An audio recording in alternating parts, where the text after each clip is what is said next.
नमस्कार मित्रों, आप सभी लोगों का स्वागत है आपके अपने ऑनलाइन प्लेटफॉर्म मेंटर TSSC पर। दोस्तों, आज हम बात करने वाले हैं हिंदी वर्णमाला के अगले एपिसोड के विषय में, जिसमें हमने बहुत ही महत्वपूर्ण प्रश्न लिए हैं जो आगामी परीक्षाओं सुपर टेट, लेखपाल, यूपी कांस्टेबल और UPSI के लिए बहुत ही महत्वपूर्ण सिद्ध होंगे।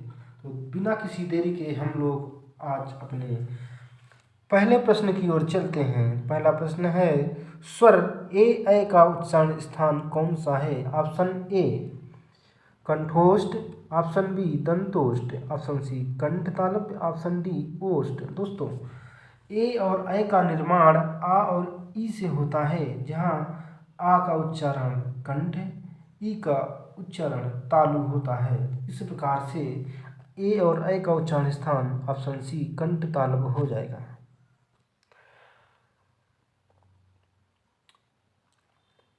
और हम इसकी व्याख्या भी देखते हैं। व्याख्या में दिया गया है, किसी भी वर्ण का उच्चारण मुख द्वारा होता है। कहाँ से होता है? मुख से।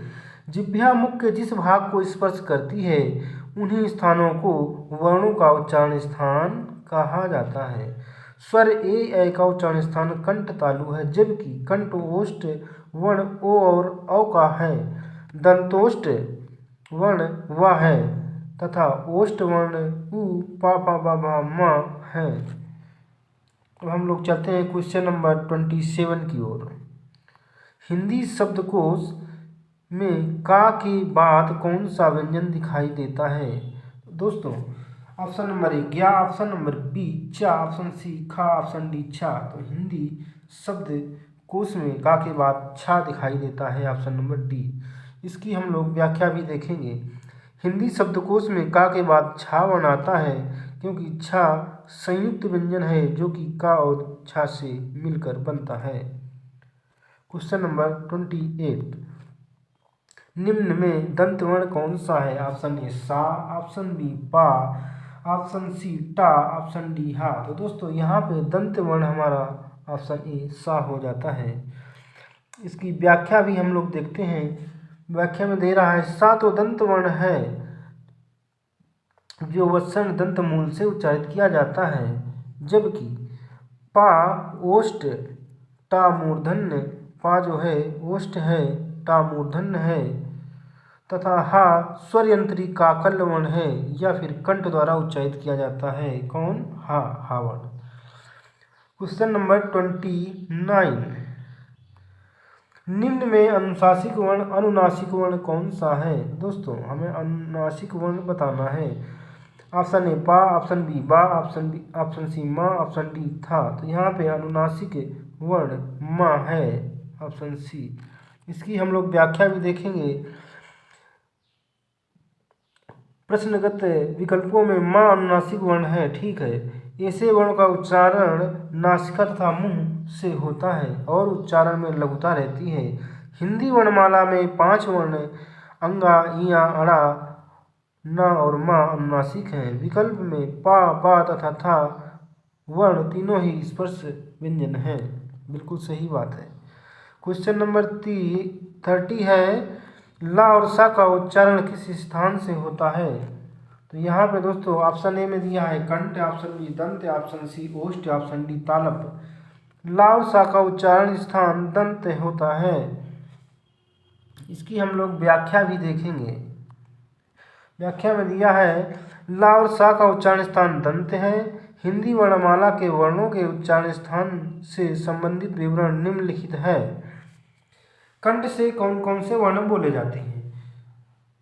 ह्रस्व आ, दीर्घ आ, का वर्ग के सभी वर्ण तथा हा और विसर्ग का उच्चारण कंठ होता है। तालु से चा वर्ग, ह्रस्व ई, दीर्घ ई, या और सा का उच्चारण स्थान तालु है, जबकि मूर्धा से री, टा वर्ग और रा और शा बोले जाते हैं। दंत से तावर के वर्ण ला और सा दंत से बोले जाते हैं। होष्ठ से पावर के वर्ण उ और दीर्घ उ बोले जाते हैं, जबकि कंठ तालु से ए और ऐ बोले जाते हैं।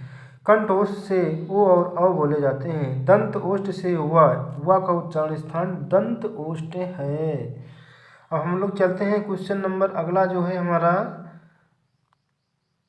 31। स्वरों का उच्चारण क्या होता है ये बताना है। स्वरों का उच्चारण क्या होता है ये हमको बताना है यहाँ पे। तो स्वर जो होते हैं दोस्तों बिना किसी की सहायता के बोले जाते हैं। तो इसमें कहाँ पे लिखा है ये व्यंजनों की सहायता से बोले जाते हैं? नहीं, ये बात नहीं है। अनुस्वार की सहायता से बोले जाते हैं? नहीं। ऑप्शन सी अनुनासिक की सहायता से बोले जाते हैं? नहीं, ये भी गलत है। बिना किसी की सहायता से होता है। दोस्तों यहाँ पे ऑप्शन नंबर डी सही हमारा कि स्वरों का उच्चारण बिना किसी की सहायता से होता है। जो वर्ण बिना किसी सहायता के बोले जाते हैं उनको हम स्वर कहते हैं, ये स्वतंत्र होते हैं। जबकि वे वर्ण जो स्वरों की सहायता से बोले जाते हैं उनको हम व्यंजन वर्ण कहते हैं। प्रत्येक व्यंजन के उच्चारण में आ की ध्वनि छिपी रहती है। Question number 32। निम्न में से कौन सा शब्द प्रयत्न और उच्चारण के आधार पर व्यंजन का वर्गीकरण नहीं है? ऑप्शन ए उच्छिष्ट, ऑप्शन बी पार्श्विक, ऑप्शन सी सघोष, ऑप्शन डी ऊष्म। दोस्तों यहाँ पे हमारा आंसर सी सघोष सही हो जाएगा। इसकी व्याख्या हम लोग देखते हैं। प्रयत्न व उच्चारण के आधार पर सघोष व्यंजन का वर्गीकरण नहीं है। नाद की दृष्टि से जिन व्यंजन वर्णों के उच्चारण में स्वर तंत्रियां झंकृत होती हैं वे घोष या सघोष कहलाते हैं, और जिनमें ये चीज झंकृत नहीं रहती है वे अघोष कहलाते हैं। प्रत्येक वर्ग का तीसरा, चौथा, पांचवा वर्ण और सभी स्वर या, रा, ला, वा और हा घोष वर्ण हैं। वहीं प्रत्येक वर्ग का पहला और दूसरा वर्ण, इसके अलावा सा, सा ये अघोष कहलाते हैं। हम लोग चलते हैं क्वेश्चन नंबर 33 की ओर।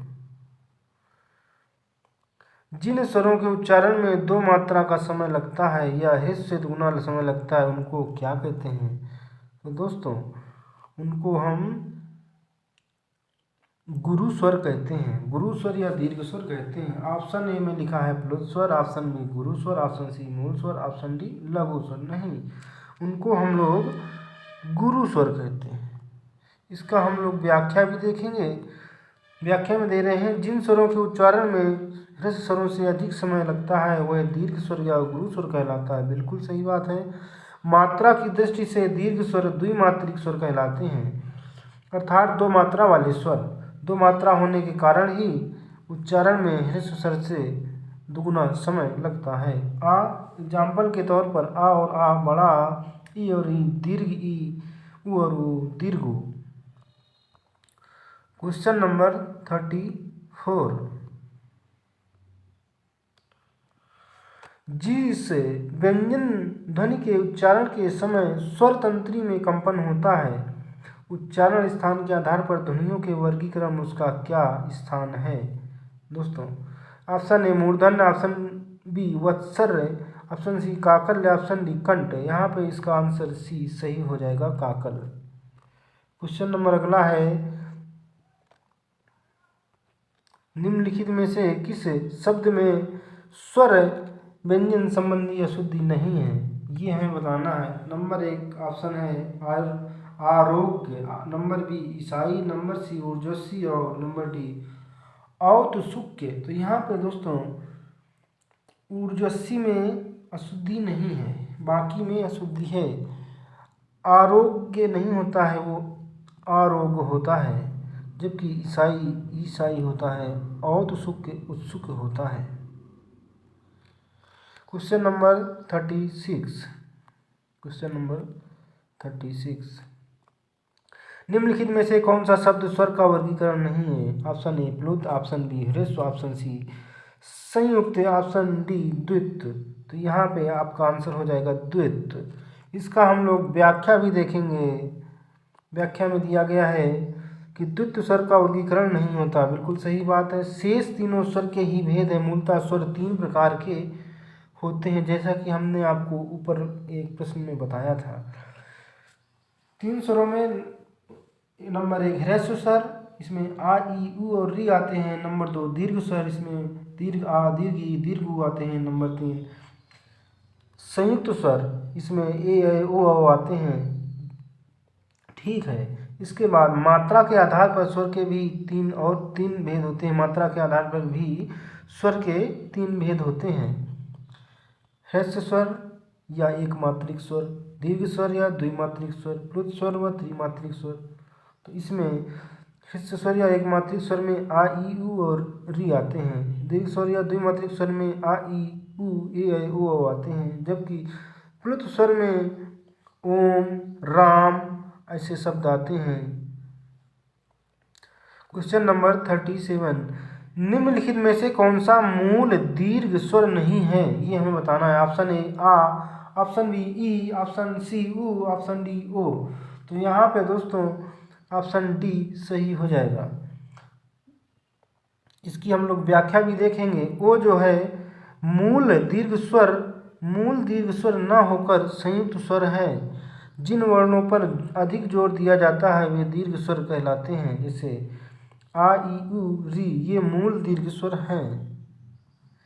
क्वेश्चन नंबर 38, हिंदी में ध्वनियाँ कितने प्रकार की होती हैं, ये हमें बताना है। Option A 2, option B 4, option C 6, option D 8। तो यहाँ पे ऑप्शन ए सही है 2। हिंदी वर्णमाला में ध्वनियाँ मुख्यतः 2 प्रकार की होती हैं, स्वर और व्यंजन। क्वेश्चन नंबर 39, मात्रा के आधार पर स्वर कितने प्रकार के होते हैं, कैसे, मात्रा के आधार पर। तो दोस्तों यहाँ पे ऑप्शन ए है 2, option B 3, option C 4, option D 5। मात्रा के आधार पर स्वरों 2 भागों में बांटे गए हैं, ह्रस्व स्वर और दीर्घ स्वर। ह्रस्व स्वर में 4 स्वर आते हैं, आ ई ऊ और री। दीर्घ स्वर में आ दीर्घ, ई दीर्घ, ऊ दीर्घ और ए ऐ ओ आ आते हैं। क्वेश्चन नंबर 40, जिह्वा के आधार पर स्वर कितने प्रकार के होते हैं। Option number A 2, option number B 3, option number C 4, option number D 6। तो यहाँ पे हमारा उत्तर सही हो जाएगा बी 3। जिह्वा के आधार पर स्वर 3 प्रकार के होते हैं, अग्र स्वर, मध्य स्वर, पश्च स्वर। अग्र स्वर में छोटी बड़ी ए ऐ होता है, जबकि मध्य स्वर में ह्रस्व आ, पश्च स्वर में दीर्घ आ, ऊ, दीर्घ ऊ, ओ और औ होते हैं। इसको हम इस प्रकार से पहचानते हैं।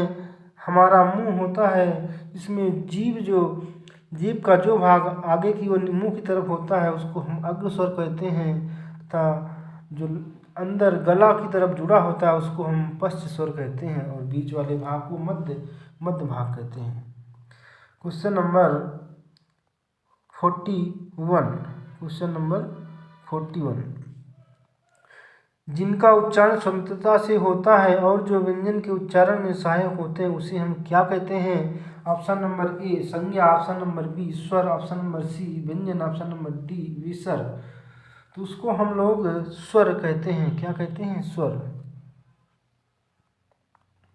क्वेश्चन नंबर 42, ह्रस्व ई, दीर्घ ई, चा, छा, जा, झा, इया आदि का उच्चारण किससे होता है। कंठ से, मूर्धन्य से, तालव्य से, ओष्ठ से।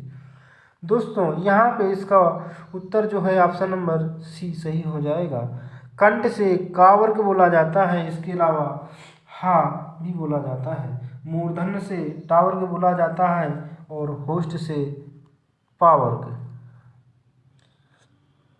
क्वेश्चन नंबर 43, क्वेश्चन नंबर 43, एक से अधिक वर्णों के मेल को क्या कहते हैं। दोस्तों इसमें पूछ रहा है एक से अधिक वर्णों के मेल को क्या कहते हैं। ऑप्शन ए अक्षर, ऑप्शन बी स्वर, ऑप्शन सी व्यंजन, ऑप्शन डी अनुस्वार।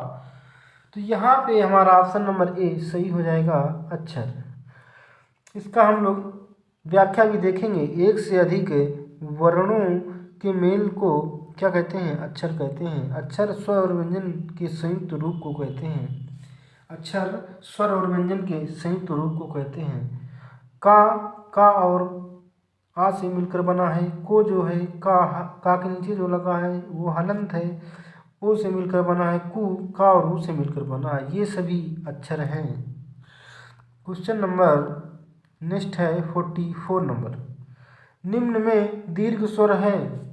ऑप्शन ए ई, ऑप्शन बी ई, ऑप्शन सी ए, ऑप्शन डी ए। तो यहाँ पे दीर्घ स्वर ऑप्शन नंबर बी दीर्घ ई है, और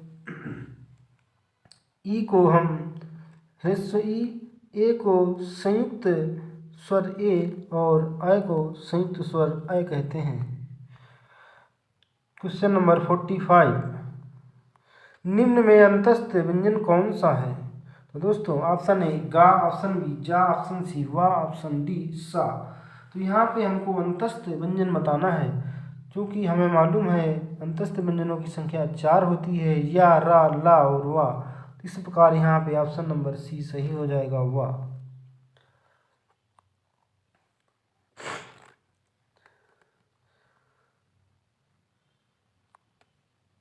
क्वेश्चन नंबर 46। निम्न में अल्प प्राण व्यंजन कौन सा है? तो दोस्तों खा, गा, घा और ठा। इसमें हमको अल्प प्राण व्यंजन को बताना है। Question number 47।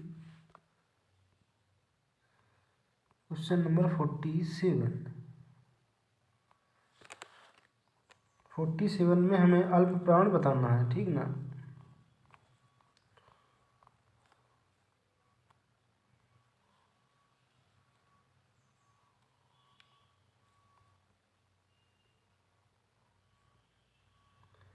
तो यहाँ पे दोस्तों अल्प प्राण हमें बताना है, कौन सा अल्प प्राण है। तो इसमें ऑप्शन ए खा, ऑप्शन बी गा, ऑप्शन सी घा, ऑप्शन डी ठा। तो यहाँ पे अल्प प्राण गा हो जाएगा, क्योंकि अल्प प्राण में होता क्या है, इन व्यंजनों के उच्चारण में मुख से कम वायु निकलती है, और प्रत्येक वर्ग का पहला, तीसरा और पांचवा वर्ण अल्प प्राण होता है। इसके साथ साथ सभी स्वर और या, रा, ला, वा अल्प प्राण के अंतर्गत आते हैं।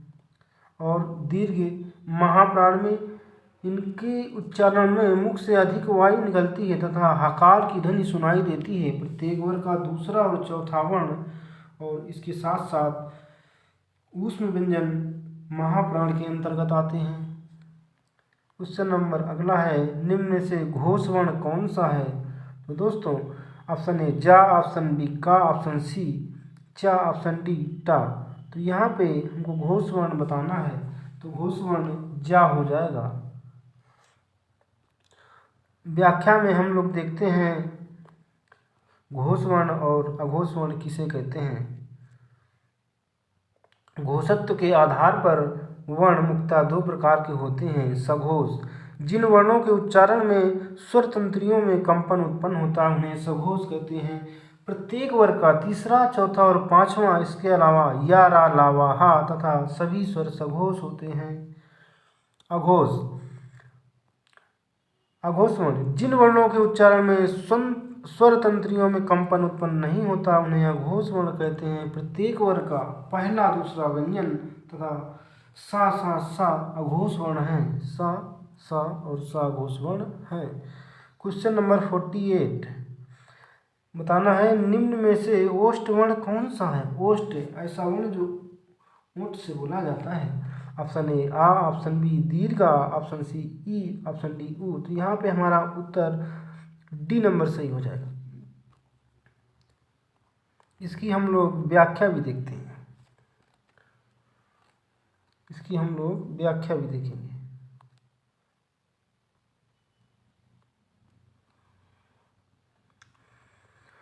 उच्चारण स्थान और कंठ। कंठ से का वर्ग और ह्रस्व, दीर्घ, हा और विसर्ग बोले जाते हैं, इतने। तालु से चा वर्ग, ह्रस्व, दीर्घी, ह्रस्वी, दीर्घी, या और सा। मूर्धा से टा वर्ग, रा, सा और री बोले जाते हैं। जबकि होष्ठ में पा वर्ग, ह्रस्वी, ह्रस्व, दीर्घु। और दंत से ता वर्ग, ला और सा बोले जाते हैं। जबकि नासिका से अंक, अण, अंगा, इया, अड़ा, ना और माँ बोले जाते हैं। क्वेश्चन नंबर अगला है हमारा 49। अर्धविवृत स्वर हैं दोस्तों। यहाँ पे अर्धविवृत स्वर के बारे में बताना है हमको। तो ऑप्शन ए उ, ऑप्शन बी ऐ, ऑप्शन सी आ, ऑप्शन डी ए। तो यहाँ पे अर्धविवृत स्वर जो है हमारा ए है। इसकी हम लोग व्याख्या भी देखेंगे।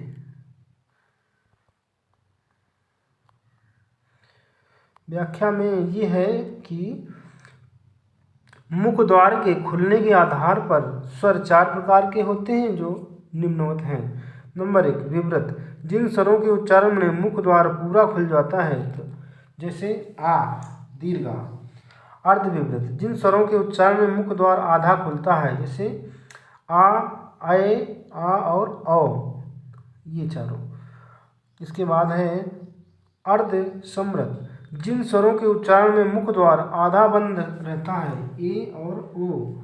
अगला है सम्रत, जिन स्वरों के उच्चारण में मुख द्वार लगभग बंद सा रहता है, जैसे ई, दीर्घी, उ और उ। अगला क्वेश्चन है हमारा 50 नंबर। अगला हमारा क्वेश्चन है जिनकी ध्वनि केवल मुख से निकलती है उनको हम क्या कहते हैं दोस्तों? ऑप्शन नंबर ए वृत्ताकार स्वर, समृद्ध स्वर, अनुनासिक स्वर और निरनुनासिक स्वर। तो दोस्तों जिनकी ध्वनि केवल मुख से निकलती है उनको हम निरनुनासिक स्वर कहते हैं। इसका हम लोग व्याख्या भी देखेंगे। जिनकी ध्वनि केवल मुख से निकलती है वे निरनुनासिक स्वर कहलाते हैं, जैसे इधर, उधर, आप, इतना इत्यादि। वृत्ताकार स्वर ऐसे स्वर जिनके उच्चारण में होठों का आकार गोल हो जाता है, जैसे उ, दीर्घ उ, ओ और आ। समृद्ध स्वर, इस स्वर के उच्चारण में मुख द्वार लगभग बंद सा रहता है, जैसे ह्रस्व ई, दीर्घी, ह्रस्व उ, दीर्घ उ। और अनुनासिक स्वर, अनुनासिक स्वर उन स्वरों को कहते हैं जिनके उच्चारण में नाक, मुंह के साथ साथ नाक से भी आवाज़ ध्वनि निकलती है, जैसे गांव, दांत। तो दोस्तों आज का सेशन यहीं तक, तब तक के लिए जय हिंद दोस्तों।